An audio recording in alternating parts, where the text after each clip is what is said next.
In a quiet room, a person was working through a pile of paperwork. He whispered to himself in frustration, "Damn it. Why, in a world of swords and magic, do I have to be chased around by something as inefficient as paperwork? I can't avoid it even here." That person was the frontier noble, Ragna Brave. Suddenly, the door opened and a voice called out, "Most of the people in the mansion have died in battle." The speaker was Sebas. Ragna stood up, a trace of anger on his face. "You've come at a good time. Help me." But Sebas politely declined. "Even if you are the Lord and tell me so, it is still the responsibility of the new Lord." This was the frontier land, the Brave territory. It was full of monsters, and skirmishes with neighboring countries occurred frequently. A harsh environment, it was often called the land abandoned by other nobles. Sebas remarked, "I never knew there was someone in your family who could handle paperwork." It's surprising indeed. Ragna's father and brothers had all been warriors.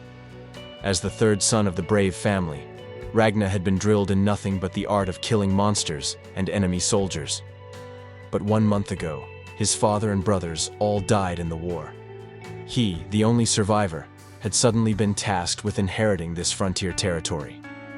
Ragna grew angry at the endless paperwork. At this rate, he would rather dive into dungeons. He had once planned to live freely as an adventurer. But Sebas reminded him, "No, that won't do, young master. You still have one more duty to fulfill."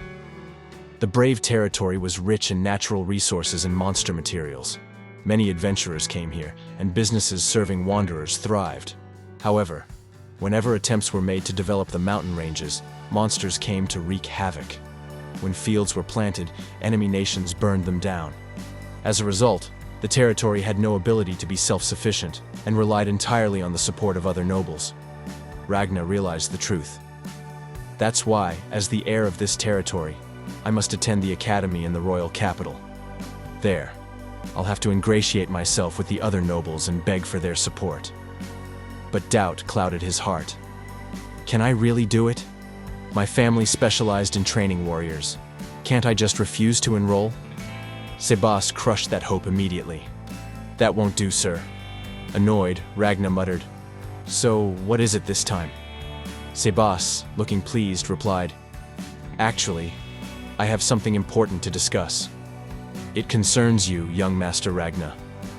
A marriage proposal has arrived. Ragna was shocked. A marriage proposal? Isn't that a bit sudden?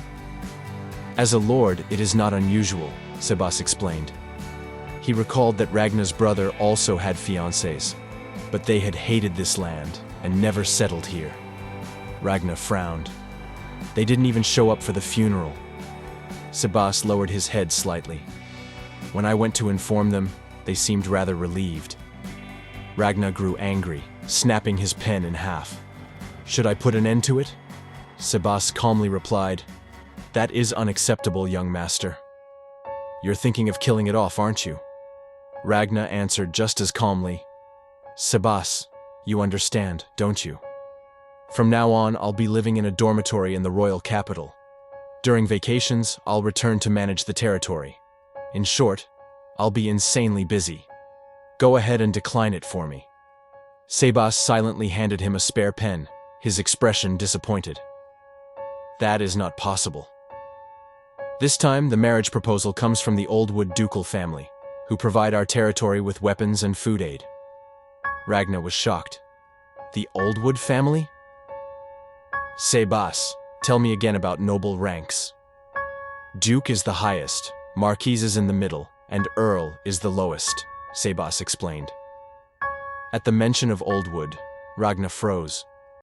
A memory came back to him, one from when he had been struck by an orc long ago. At that moment, he had remembered his past life. Why had he forgotten it until now?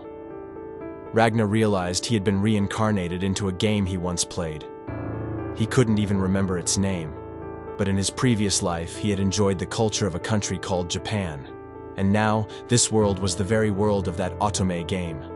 In the game, the protagonist was a commoner who attended an academy of nobles and fell in love with potential love interests. It was a typical story, but with one problem. Ragna recalled bitterly, The battles were far too frequent.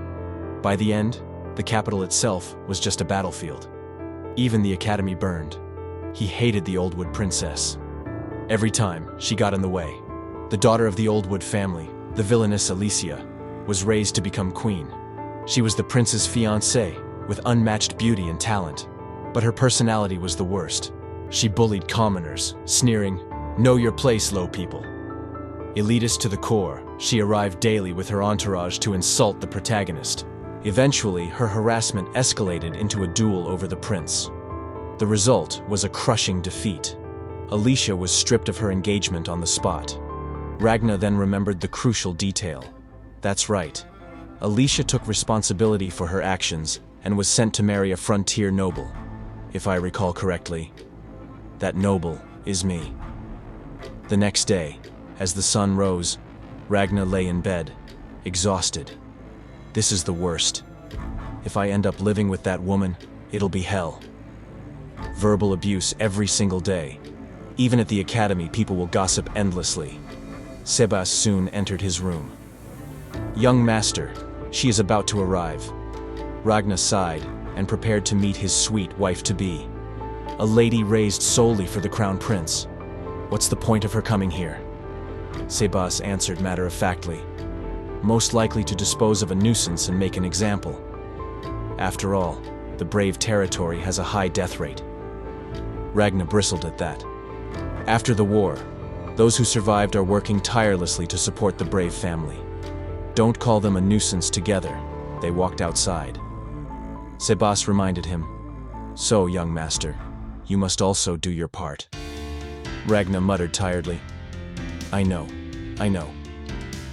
A carriage arrived. Ragna's face stiffened as a man escorted a young woman out. Even her scars could not hide her beauty. She stepped down, looking uncomfortable. Ragna was shocked to see her, and Sebas nudged him into action. They welcomed her, though Alicia frowned at Ragna's startled reaction. Ragna quickly tried to correct himself. "No, it's just that burn. What happened to you?"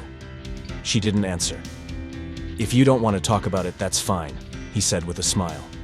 "Welcome to the Brave territory. It's pretty common here." Her eyes widened. "Common?" "Yes," Ragna explained. "Soldiers and adventurers are always covered in scars." He thought to himself, that burn. She must have gotten it during the duel. Such a scar ruins her beautiful face. To live a life of shame, recoiled at by anyone who sees her. The man who escorted her said, "Lady Alicia, I'll take my leave now." "Yes," she replied.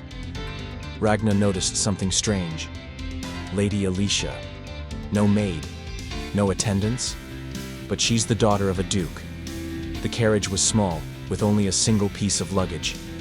It was enough to show her fallen position. Her expression was one of resignation, like a captured soldier. Sebas said, "Lady Alicia, this way please." She remained silent. Ragna thought, this isn't what I expected at all. I was so sure she'd behave outrageously and arrogantly. As Sebas offered to show her to her room, Alicia began walking. But Ragna stopped her, brushing something from her back. "Did I have dust on me?" Alicia asked. "Sorry, this is an old outfit." Ragna gave an awkward smile. "Oh, our place is dustier, so you're fine." She accepted that and moved on. But Ragna's expression hardened. In his hand was not dust, but a demon bug, a creature born from grudges, turning into curses. Possession by even one could ruin a person's life. Yet Alicia had hundreds clinging to her. She has been hated that much, Ragna thought. If an ordinary person were possessed by this many, they wouldn't remain sane. But she endures without falling ill. He whispered to himself, I need to reconsider my thoughts. A princess raised to be queen. Would she really duel a commoner just out of spite? This is an anime game. To make the story dramatic, an antagonist is essential. Perhaps even Alicia's behavior was distorted by the world itself. A world twisted for convenience. Ragna remembered the game's ending. After her engagement was annulled, Alicia continued to harbor hatred. In the end, she made a pact with a demon and became a monster. Her revenge engulfed the Brave territory. In every route, this area was consumed by war and ceased to exist. I wasn't even part of the original story. That means at some point Alicia's fate drags me in too. He clenched his fists. This is bad. What should I do? Alicia and I are both victims, dragged around by fate.